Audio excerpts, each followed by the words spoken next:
They're taking our house. A 10-year-old boy, a foreclosure notice trembling in his hand, standing in a strip mall parking lot. The man he stopped was a Hell's Angel. His name was Grim. He crouched low, listened, then disappeared into the night. At dawn, 21 motorcycles rolled through the bank's parking lot. But what Grim carried inside wasn't a weapon. It was a folder of canceled checks and a recorder full of the bank's own lies. The foreclosure was reversed before noon.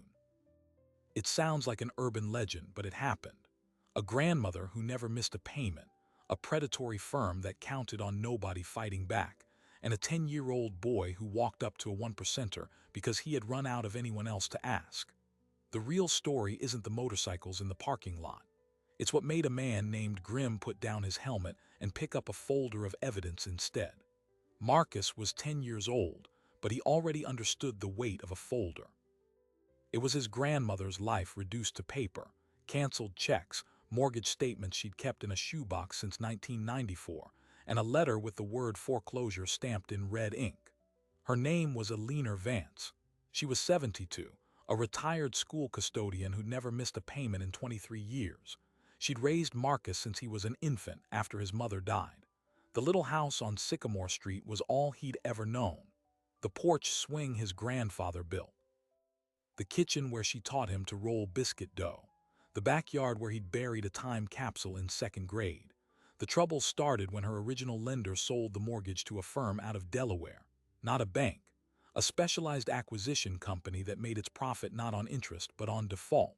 They'd buy performing loans, then manufacture reasons to foreclose, lost payments, improperly credited checks, escrow miscalculations. Eleanor had never heard of the practice.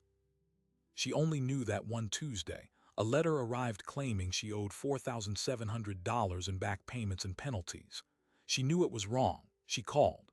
They put her on hold for 45 minutes, then transferred her 3 times, then told her their records were correct and she had until Friday. She called again the next day with her bank statements in hand. A different agent told her a different story. The payment was received but applied to the wrong account. A clerical error. It would be fixed. 2 days later, a new letter arrived. The error had not been fixed. The deadline had not been extended. The foreclosure was proceeding. Friday morning. A sheriff's deputy would come. They'd have 20 minutes to vacate. Marcus heard his grandmother crying through the bedroom wall that night. The next afternoon, he took the folder from the kitchen table. He took her little cassette recorder, the one she used for church choir practice. He rode his bike to the payday loan office on Crenshaw, where he'd seen the motorcycles parked every day after school. He waited 2 hours. When the biggest man he'd ever seen walked out wearing a leather vest with a death's head on the back, Marcus stood up from the curb. "They're taking our house." The man stopped. His name was Grim. He looked down at the boy, and instead of walking past, he crouched low, his leather creaking. He opened the folder right there on the sidewalk. He listened to the recorder. He looked at the canceled checks. Then he asked for the address. "Go home, Marcus. Tell your grandmother to make coffee in the morning, a lot of coffee." Marcus didn't sleep that night. Neither did Eleanor. But at 6:15 the next morning, the windows began to tremble, not an earthquake. The low, building thunder of 21 Harley-Davidsons rolling down Sycamore Street. The rumble grew from a suggestion to a roar. Neighbors peeled back curtains. Kids stopped on the sidewalk. By the time the first cruiser-style front wheel turned onto Sycamore Street, the whole block knew something was happening. 21 motorcycles, 2x2, black leather, no colors flying but the death's head unmistakable. They pulled into the bank parking lot at 7 minutes past 6, engines thundering, forming a wall of chrome and steel that blocked every entrance. Grim killed his engine last. He swung off the bike, a manila folder tucked under his arm, Eleanor's cassette recorder in his free hand. He didn't speak to the others. He didn't need to. They knew what to do. 11 bikes blocked the front doors. 10 more fanned out to the employee parking lot and back. Not a single car was getting in or out until this was finished. He walked through the glass doors alone. The branch manager was already standing behind the teller counter, phone receiver dangling, face pale. His name was Lowry, a thin man in an ill-fitting suit who'd been at this branch 6 months and had never seen anything like the scene outside. 2 tellers were frozen at their stations. A young mother clutching a deposit slip edged toward the wall. Grimm didn't raise his voice. He laid the folder on the counter. He pressed play on the recorder. Elinor's voice filled the lobby, tinny but clear. "Yes, I'm calling about the notice I received. I have my bank statements here. I've never missed a payment." Then the agent's voice, flat, bored. "Ma'am, according to our records, you are 4 months delinquent. But I have proof I paid. I have canceled checks. Our system shows otherwise. The foreclosure is scheduled for Friday. You'll need to vacate the premises." Grimm stopped the tape. He looked Lori in the eye. "She never missed a payment. I have 17 canceled checks in this folder. 17. Bank stamped. You know what else I found? 4 notices from your corporate office, each one claiming a different amount owed. 4 different numbers. None of them matching her actual mortgage balance." Lori's mouth opened and closed. "I'll need to review the account. You'll reverse the foreclosure before noon. You'll issue a written apology to Elinor Vance, and you'll make sure the credit bureaus get a corrected report." "I can't just reverse." "You can. You will." Grimm tapped the folder. "Because if you don't, this folder goes to the state attorney general's office, then to every news station in the state, then to your shareholders. Predatory lending, manufactured default. It's a felony, Lori." The manager's hand shook as he picked up his desk phone. "I'll call corporate." "You do that." Lori dialed. He whispered into the receiver for several minutes, his back turned. While he spoke, the bank's security guard appeared from the break room. A big man, ex-military, with a gun on his hip. He took one step toward Grimm and stopped. His eyes caught the patch on Grimm's vest. A slight nod passed between them. The guard had ridden with a support chapter in Tempe 10 years ago. He understood the code. He took a step back and folded his arms across his chest. He wasn't going to interfere. Lowry hung up the phone. His face had lost color. "There appears to have been a clerical error. The foreclosure is being reversed as we speak. Mrs. Vance will receive a confirmation letter by end of business today." Grimm nodded slowly. He collected the folder and the recorder. A clerical error, interesting word for fraud. As he turned to leave, the folder caught on the edge of the counter and flapped open. A sheaf of papers slid out, not Elinor's, different addresses, different names. Marcus hadn't just brought his grandmother's documents. He'd taken everything off the kitchen table, and Elinor had been compiling files on her neighbors.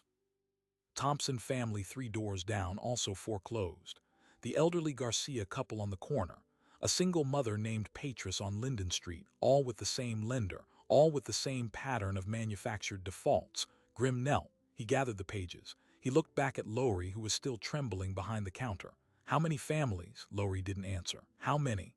I'm not at liberty to discuss other accounts." Grimm stood. He placed the pages carefully back into the folder. He didn't raise his voice. He didn't make a threat. He simply said, "We're not finished here," and walked out into the morning sun where 21 engines were already roaring back to life. The job was done, but he'd just seen the bigger picture. This wasn't about one house. It was about an entire neighborhood being eaten alive, and nobody was coming to save them. Grimm didn't go home. He rode straight to the clubhouse, a converted warehouse on the industrial edge of town, and laid the folder on the bar. The man they called Preacher, 63, retired Army chaplain, 20 years sober, picked up the first page and started reading. Within an hour, half the chapter was there, poring over the documents Marcus had taken from his grandmother's table. What they found made the room go quiet. Elinor Vance's file wasn't the only one. The papers from the other families, the Thompsons, the Garcias, Patris on Linden, showed identical patterns. The same Delaware firm, the same fabricated delinquencies, the same phone calls where agents gave contradictory information. And in each case, the foreclosure was timed to hit after the family had exhausted every appeal, after the legal aid office had closed its doors to them, after the clock had run out. But the numbers were bigger than 6 families. Preacher called a contact at the county recorder's office. Within 3 days, they had a list. The firm, Beacon Residential Acquisitions, had filed foreclosures on 47 homes in this zip code alone in the previous 18 months. 47. Almost all of them Black and Latino homeowners over 60. Preacher set the list on the bar. "This isn't an accident." Grimm leaned over it, his jaw tight. "It's a business model." The club called in a favor from a forensic accountant, a retired woman named Mrs. Chen, whose son rode with a supporting chapter in Nevada. She worked for free, in secret, through the night. By Saturday, she traced the money. Beacon was not a lender. It was a shell company designed to acquire performing mortgages from regional banks that wanted to unload risk, then systematically manufacture defaults. They'd make the homeowner prove their payments, over and over, while they'd lose the checks, misapply the funds, change the payment address without notice. When the foreclosure cleared, they'd sell the property to an investment consortium, book a gain on the sale, and the homeowner would be left with nothing. But the detail that broke the room was this. The investment consortium that bought the foreclosed homes had overlapping ownership with Beacon's parent company. The same people who manufactured the default were the ones buying the house at auction for pennies on the dollar. "It's not just fraud," Preacher said quietly. "It's organized theft." Grimm stood up. "Then we organize." That Sunday, he rode out alone, not to the bank this time, to a modest brick house on Linden Street where Patris Williams answered the door with a baby on her hip and a look of terror at the man on her porch. She'd heard the rumors about the bikers at the bank. She didn't know if they were coming to help or collect. Grimm took off his sunglasses. "Mrs. Williams, my name is Grimm. I know you're about to lose your house. I know you didn't miss a payment. And I know the people taking it are criminals. I want to help." Patris stared at him. She'd been fighting alone for a year. Legal aid had turned her down.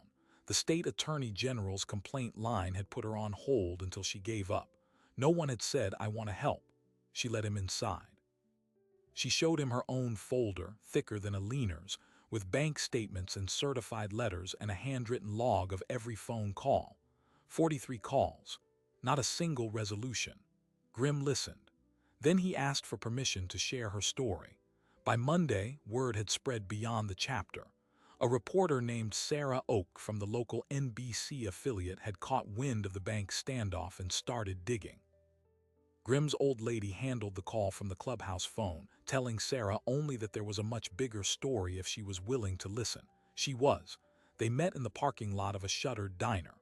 Grimm brought Patris. She told her story on camera, her voice shaking, the baby asleep in the carrier beside her. Then the Garcias.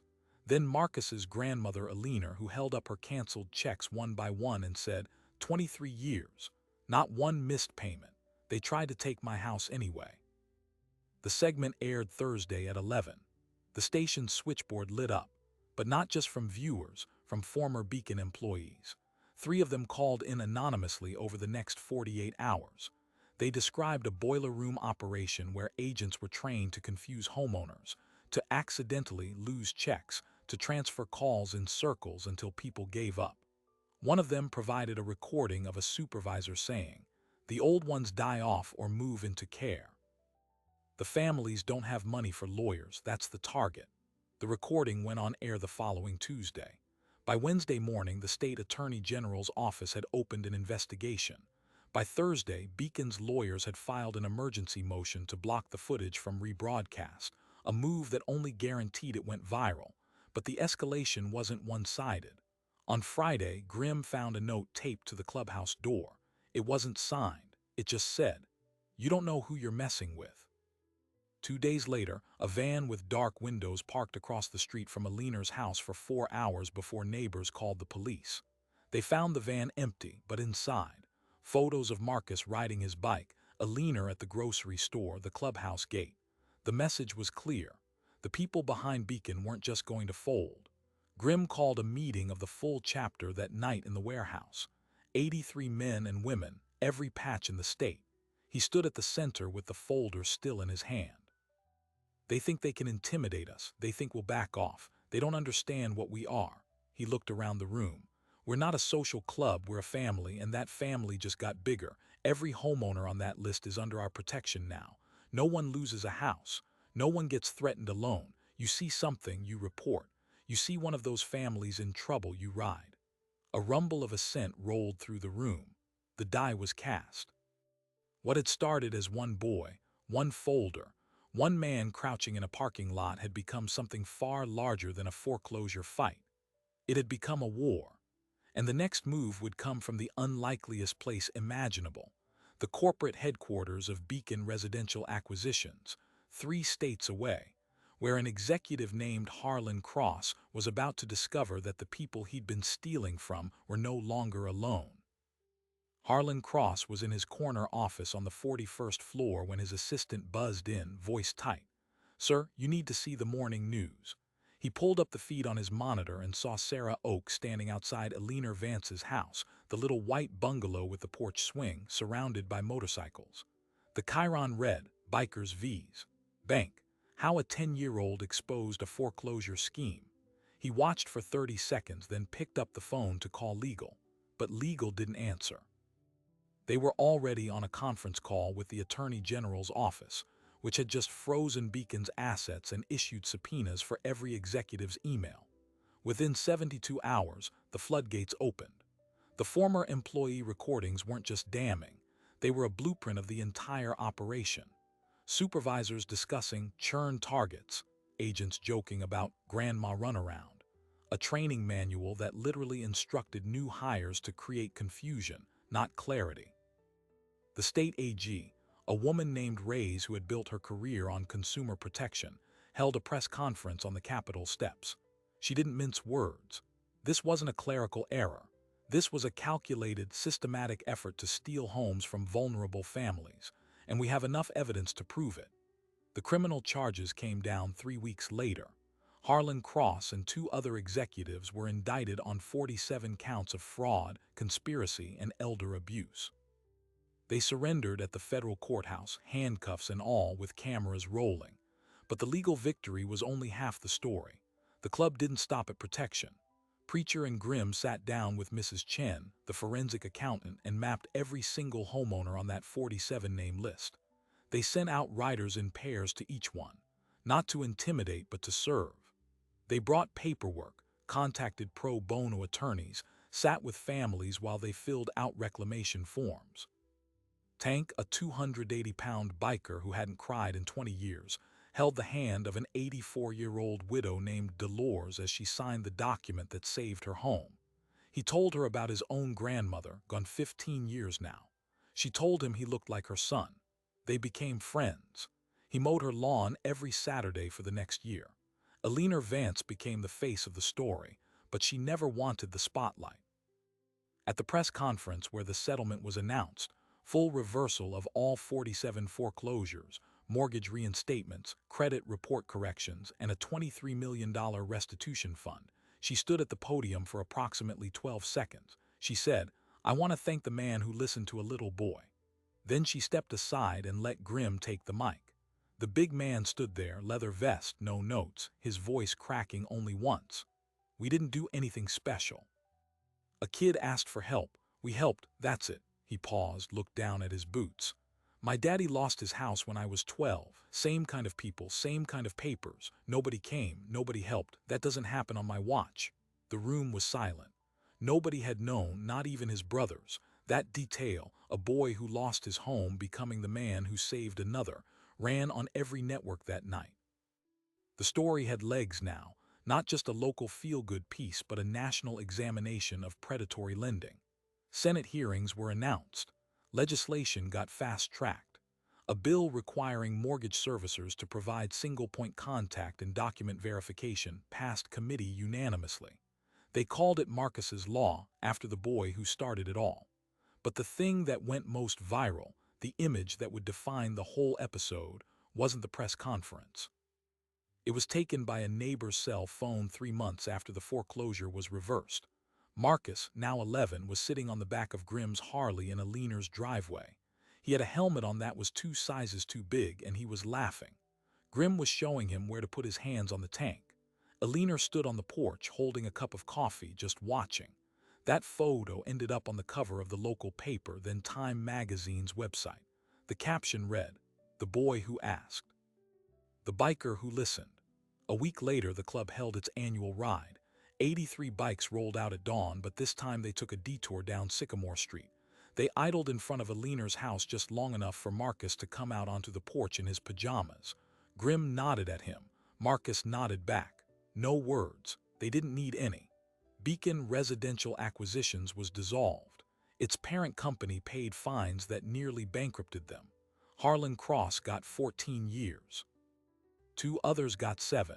The investment consortium quietly divested its real estate holdings in the county and hasn't been heard from since. But the legacy wasn't just the punishment. It was the precedent. Other clubs in other states started paying attention. A network formed, loose, informal but real. Bikers who checked in on elderly neighbors. Riders who helped families facing eviction fill out court forms. A woman named Tank's sister-in-law started a nonprofit that paired legal aid students with at-risk homeowners, funded by motorcycle club charity rides. They called it the Seventh Door Project, after the idea that when every other door closes, someone has to open one more. Today, Alina still lives in that house on Sycamore Street. The porch swing still creaks. The time capsule Marcus buried in 2nd grade is still in the backyard, right where he left it. A few weeks ago, a journalist asked her what she thought of the man they call Grim. She smiled and said, "He's just a man who kept his word. The world needs more of those." And that's the thing about this story. It's not really about the motorcycles or the bank fraud or the millions in restitution. It's about a 10-year-old boy who looked at the scariest person he could find and decided the real monster was a piece of paper with the word foreclosure stamped in red. Honestly, I've been asking myself this question since I first heard what happened. How many of us would have stopped? How many of us would have taken that folder? Grim didn't just restore a mortgage that day.